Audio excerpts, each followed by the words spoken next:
can't believe how wrong I was about Mikel Arteta's Gunners, guys.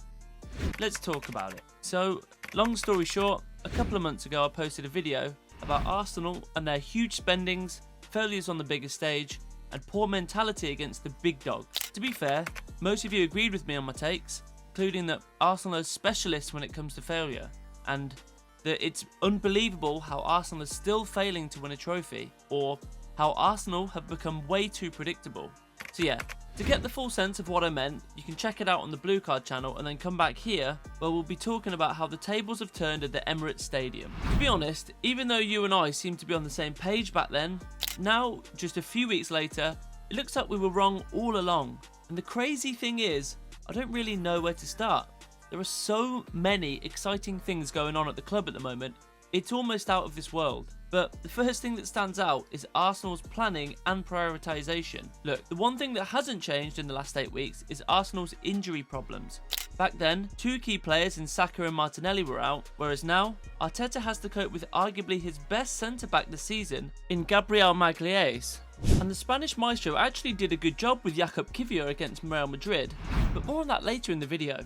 The key to Arsenal's surge in recent weeks has been exactly managing their priorities. They realised it would be stupid to fight for the Premier League title against Liverpool, who were on a double-digit point gap ahead of them. And after being knocked out of the domestic cups, Arsenal just decided to put all their efforts into the Champions League. Of course, this had a negative effect on their results in the Premier League, as they dropped points in 4 of their last 7 top-flight games. There was an interesting tweet from the touchline in relation to this, which said that if Arsenal had won their last 7 league games, they last drew Brentford at the time of writing, they would be top of the Premier League with a 1-point lead over Liverpool. Obviously, this tweet is aimed to attract attention. That's clear to all of us. But it also shows us how much Liverpool's form has slipped and how much Arsenal have put their Premier League title aspirations on hold. So, yeah. The Premier League form has dipped, but what can we say about the Champions League? Because Arteta's boys are literally flying in Europe. They finished 3rd in the group phase on the same points as Barcelona, conceding just 3 goals in 8 games, but the real party started in the knockout stages. Everyone was talking about their poor goal scoring record, and Arteta decided to prove the haters wrong. Arsenal scored 9 goals against PSV Eindhoven and 5 against Real Madrid, making them the most prolific team in the knockout stages of the Champions League so far this season.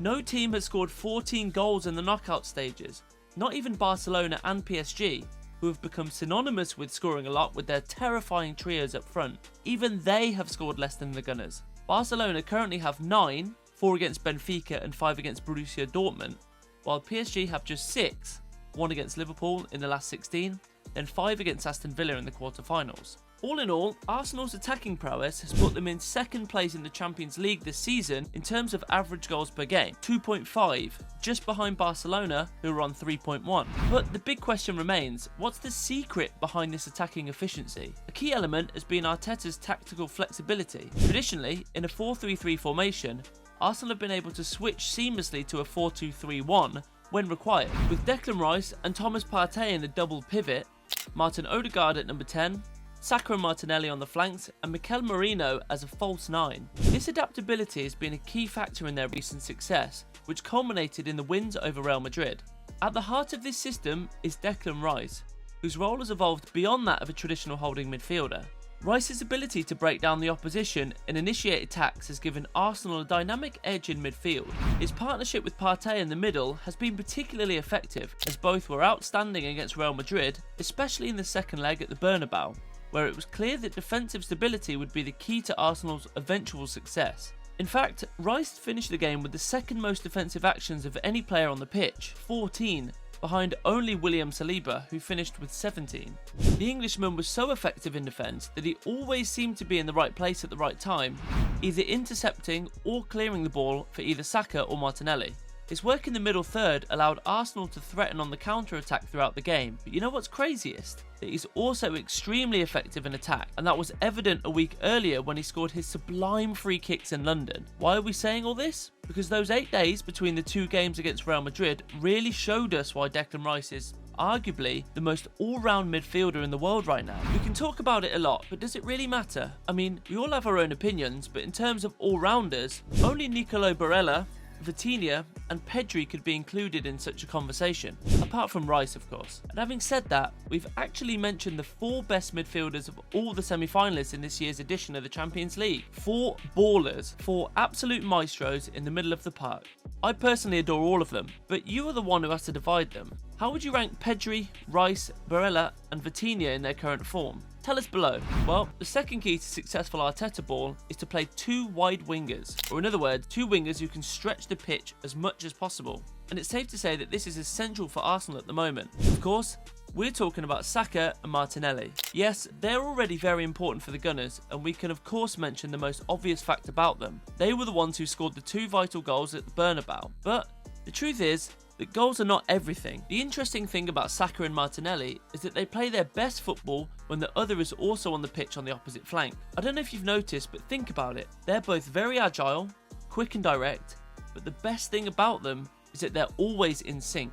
When Saka delivers his trademark back post crosses, you can be sure that Martinelli would be the one fighting for the ball 8 times out of 10. And to illustrate how crucial they are to Arsenal's success, let's look at the last 6 games in which neither of them started, the last of which was a 1-1 draw away at Everton. Before that, a 2-2 draw against PSV in the second leg, then a 1-1 draw with Manchester United. The game before that was the 7-1 thrashing in Eindhoven in the Champions League, but just before that were the nightmares against West Ham and Nottingham Forest, in which Arsenal not only lost all hope of winning the Premier League, but didn't even manage to score. You see? Those are 6 games in which Arsenal struggled immensely and basically came away with just 1 win. Yes, it was impressive, I'm not gonna lie. Scoring 7 goals against any opponent in the knockout stages of the Champions League is brilliant, but it showed just how important Saka and Martinelli were to the team. And last but not least, undoubtedly Arteta's biggest tactical masterpiece of the season, playing Mikel Merino as a false 9. Traditionally a centre midfielder, Merino had never played as a striker. However, injuries to key strikers such as Kai Havertz and Gabriel Jesus prompted Arteta to move him into the unfamiliar role. Merino adapted quickly and effectively, scoring twice in his first game in the role, securing a 2-0 win over Leicester City. Building on that momentum, Merino continued to excel. He scored the decisive goal in a 1-0 win over Chelsea and made a significant contribution in the Champions League, scoring in the last 16 win over PSV. His most notable performance, however, came in the quarter-final second leg against Real Madrid at the Santiago Bernabeu, where he provided 2 assists and won a penalty, playing a crucial role in Arsenal's 2-1 victory. Arteta's decision to play Merino as a false 9 has not only helped to alleviate the injury crisis, but has also added a new dimension to Arsenal's attack. Link-up play, create chances, score goals and hold up the ball with a man on his back. All this has been crucial for Arsenal at times when they have needed this tactical piece of imagination the most. And to conclude everything we passed through in this analysis, let's say that Arsenal have a good chance to add the Champions League for the first time to their trophy cabinet. But let's not raise our expectations up to the roof, even though the bookmakers give us a solid advantage. Well, we will talk again at the end of May, Mr. Arteta. Until then, you have my apologies and my total respect for reaching the semi-finals for the first time in 16 years. If you enjoyed this video, please don't forget to like and subscribe, as always, or just check some of our latest uploads. Thank you very much guys, I'll catch you in the next one on the blue card, and bye bye.